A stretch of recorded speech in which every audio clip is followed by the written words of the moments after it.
Welcome to r/slash Malicious Compliance, where loyal employees get sweet revenge against their terrible bosses. Our next story is from Loveless Wolf 221. I used to work at a car company about 2 to 3 years ago as a telephonist on the night shift doing 12-hour shifts. It was pretty good, 4 days working, 3 days off, and the pay was decent. However, most people didn't take their job seriously. They would call in sick or just not show up for work at all, and especially on nights when there were only 4 of us. If one person didn't show up, you felt it.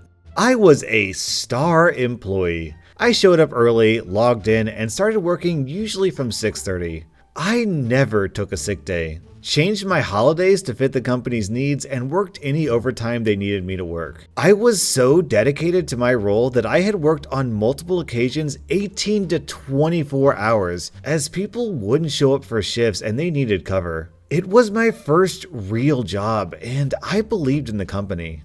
I used the train system to get to and from work and always planned out my routes as much as I could to avoid being late. However, on this particular day, they were running a reduced service due to breakdowns. A lot of the trains had been repaired using less than stellar parts, and the wheels kept sticking to the tracks when they hit the brakes, causing wearing on the wheels in specific spots. So a lot of trains were out of commission. On top of that, the train I was on had been stopped due to a signal issue for 15 to 20 minutes. This led to me being late. I had shown up about 10 minutes late to the start of my shift. Before I even sat down, my manager was giving me grief. Apparently, they were mad because I had stopped other telephonists going home, as someone had to work 10 extra minutes to cover my shift, as 2 people were ill and couldn't make it. Now, I hate being late. I was already pissed off that I was late, but my manager giving me trouble as soon as I walked through the door just irritated me even more. My reply to him was as follows. Apologies, I was late. However, how many times have I ever been late? I show up 30 minutes before my shift every day. I have stayed late to cover days before the train had an issue and it was out of my control. I was stuck underground with no signal to call or text to let you know. My manager didn't give a flip. Their reply to me was, "You start at 7, you finish at 7. You are in early on your own time. Those times you have stayed behind, you have been paid, and no one asked you to." Okay then, was my reply. The next day was extremely busy. My colleague had left, and only one of the morning guys had shown up for a shift to take over. As he sat down, I began to pack up. At 7 a.m. on the dot, I left. As I usually help out when this happened, everyone was surprised and had asked me where I was going. My only reply was, I start at 7, I finish at 7. This was my final shift, and so I was off for the next few days. On my first shift back, I got pulled into the office by my manager with HR. They asked me why I left a single telephonist on their own. I looked at my manager and repeated the exact same words that were said to me. My manager informed me I start at 7, I finish at 7. The look on HR's face was priceless. She was pissed. She already had a staff issue to deal with, and on top of that, one of her most helpful staff members had been mugged off by a manager. She told me to go back to my desk, and she needed to speak to the manager in question. 20 minutes later, the manager came back in looking absolutely defeated. He never ever said anything to me again about being late. I feel like 95% of the reason why I read Malicious Compliance stories is for that one delicious moment when when OP looks at that douchebag in the eyes and says their exact words back to them. It just makes you feel all warm and fuzzy inside. Our next post is from AnsleyStar. I used to be a bartender and manager at a small family-owned restaurant. We had this one customer who I'll call D. It's short for douchebag. Anyways, he used to be a really nice guy, always fun to talk to, had interesting stories, the works. However, after about 8 months of him being a regular, he asked me out. I very politely and kindly turned him down. And my god, you would have thought I threatened his mom with the way he reacted. So following that point, he turned into a giant douchebag, always snapping at me both literally and figuratively, complaining about food that he never had an issue with before, etc. A couple months later, we had some changes to our menu and some slight price changes. Notably, his favorite soup, elk chili, was 75 cents more. He stormed in and sat and ordered elk chili. I said, of course, I just want to make sure that you're aware of the change. He snapped at me and said, "How dumb do you think I am? I can read." Okay, my dude, whatever you say. So he gets his soup, his meal, a few beers, and a glass of one of our higher quality bourbons. I bring him the check and he flips out. "This is more than it was before. You never told me that it would be more. This is fraud. I'm not paying this. Fix it." Okay, I can do that. However, on the check, I had also charged him for only happy hour price beers, which was significantly less than our regular prices.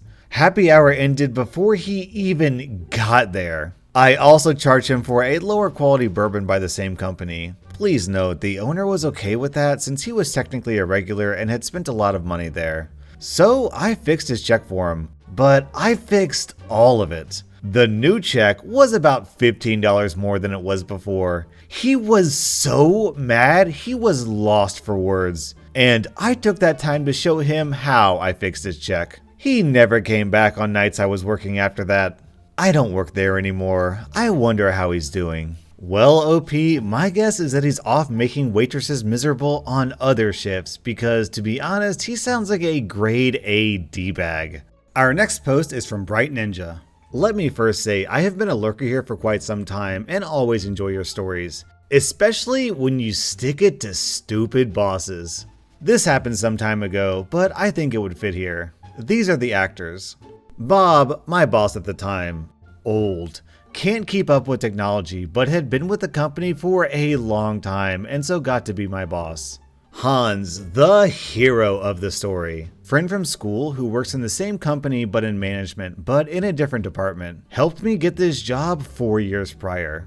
Caroline, a coworker who is not the smartest tool in the shed, but makes up for it in work ethic. Carl, a normal coworker who has worked at the company for 6 years and handles mostly the old client accounts. Has a family, very busy. Me, well, me. Guy in his late 20s, a little geeky, likes computers. This was a small company and our team of 3 were best described as tech support for our clients, but it went a bit further than that. I usually helped with setting up databases and also advised clients from time to time if they would benefit from upgrading their plan, etc. As normal with tech support, we got tickets from clients and would work away at them one by one. I liked the more challenging problems and usually tried to work hard at them, and it just so happened that Caroline liked the more standard problems and enjoyed doing something she already knew over something new every day. Nothing wrong with that. As you might imagine, we two made a good team and had this kind of unwritten rules who took which tickets. Win-win-win-win. Me, Caroline, company, and client. Until we got a new boss, Bob. He immediately noticed that I was working far fewer tickets than Caroline. I tried to explain to him how not every ticket is the same workload, but because he wasn't very tech savvy and didn't understand half the stuff I was doing, he didn't understand. Also, around 1 month later, we got a huge new client, and I spent a week on site and setting up all the databases and stuff they needed. This drew down my month average ticket numbers even further. Duh. Excuse me, back to the story. If Bob would have only had half a brain cell, he could have figured out why. Now came something I did not expect from Bob. He said we need more help on the team and he was approved to hire a 4th member of our team. I was excited, we all were. We had this new huge client and things were not yet running smoothly, and anyway, our company was expanding fast, so this actually made sense. And he specifically asked me to basically do the recruiting process and to work the new guy in. He might have figured out that he did not have a clue what we were doing, I thought, which I was happy to do. That same night, Hans calls me, which is weird because Hans is not a caller, he is a texter. He basically said, "You should come over to my house tomorrow. I have some beers that need drinking." So the next day, I get to Hans's house and we are just talking about normal stuff. We see each other maybe once per month and have a big overlapping friend pool. But this time, it was just me and him drinking beers, no other friends around. After some beers, he mentioned that he had just updated his resume the day before and that everyone should always have an updated resume on hand. "Do you have an up-to-date resume?" he asked. I felt this was a weird question and had an idea where this was going, so I said no, but should I? "Is there something you know about that you want to tell me?" He says, "Well, I am just saying that everyone should have a resume ready, but I of course couldn't tell you if Bob thinks about letting you go, but I also couldn't tell you if Bob is not thinking about letting you go." I thanked him very much for the beers and left shortly after that. So I know I am getting fired, and I have the suspicion that Bob has just asked me to hire my own replacement and train him to do my job so he can take it. This is finally where the sweet malicious compliance comes in. I fully comply with hiring a fourth member of the team and also pick one best suited for what Bob wants: high ticket numbers. So I am thinking not so smart person with a sloppy attitude that does not care if the customer is happy. After all, customer satisfaction was not important to Bob when he talked about my ticket numbers. I get right on it. Many people apply, some good ones, but I weed those out very quickly. Resumes with lots of spelling mistakes and little experience in the sector are the ones I invite for an interview. The interview stage is trickier because now Bob and someone from HR is sitting in with me, but I am still asking most of the questions and giving my opinions on the candidates. But because I weeded out the good ones when Bob makes a decision, he just chose the best of the worst. In my opinion, not even the best, because one applicant was actually quite good, but I asked stupid questions that did not even make sense, and when he could not answer them, I made him look really bad. Sorry, John. I advise one candidate he ends up picking because he will work very fast and will get a lot of tickets done. At this point, I have another job lined up in 4 months' time, but I wanted to get fired by Bob to get some sweet severance pay.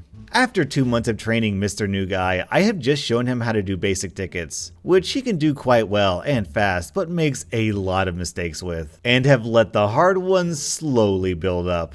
Carl notices, and as he would be the only one after my firing to be able to handle them, I let him in on what I was doing. As chance would have it, he had just gotten an offer from another company, and since he also did not like Bob, he already decided that he will take the offer, but said he could sit on it a few weeks and time it with my firing for maximum destruction. Then I tell Bob I am done working in the New Guy, and a week later he tells me he sadly needs to let me go because my numbers had not gotten better. He actually used that against me, that I had not been doing that many tickets while I was training the New Guy. How dumb can you even be, Bob? He also wished me a lot of luck finding a new place to work at with my work ethic. This had been the day I was waiting for, and I just thanked Bob and reminded him of the 4 months worth of severance I was owed, and also the 2 months worth of vacation I had not taken and carried over and was now entitled to get paid out. As I am heading out, I tell Carl what had just happened, and he opens his drawer with a signed 2-week notice and walks into Bob's office. My girlfriend had vacation time left, and we decided to leave for a 4-week holiday to New Zealand the next week. I proposed to her there. As the saying goes, spend 1/4 of your severance on the engagement ring. I started my new job 1 month after returning from New Zealand and even got a nice pay bump and a good boss. I made sure to thank Hans again, and he kept me in the loop on how my old department went down the drain very quickly. And Bob was let go sometime later. When that happened, they actually approached me for taking his job, and I declined. But that would have been the ultimate F you to him. About 5 years later, last year, I started a company together with Hans doing much of the same thing, but in a different city, and so far it is going really well. Our next post is from AshyCat21. Hey Reddit, this is my first post and it's my boyfriend's story. So a bit of backstory. My boyfriend's boss is a bit of a dick, but unfortunately he's also his uncle. My boyfriend works in IT. He handles a lot of complaints regarding servers and general IT stuff. For the past 3 years, he has worked overtime for free. It's difficult to say no to family. He answers his personal phone and has to drive long distances to fix problems clients are having, sometimes at 10 at night. Recently, we've been trying to save money to make a life together. So my boyfriend decided to ask the boss to finally get paid for all the overtime hours he will be working from now on. The boss is livid. He states that he will not pay my boyfriend overtime money and shouldn't ask again, and that he should be grateful for his job. He concludes by saying that there is no such thing as overtime in this business. Can you see where the malicious compliance comes in yet? So my boyfriend now does not answer calls after 5 or before 8. The boss now has to take all those calls and drive the ridiculous distances himself. Boyfriend gets called in and is asked why he isn't picking up his phone because the clients are getting really upset at him. Boyfriend's answer, "I'm sorry, but you said there is no such thing as overtime." I've never been more proud. Man, why does it feel like every single manager has to go through a mandatory how to be a hypocritical douchebag course before taking the job? That was r/Malicious Compliance, and if you have a terrible boss story, let me hear it down in the comments.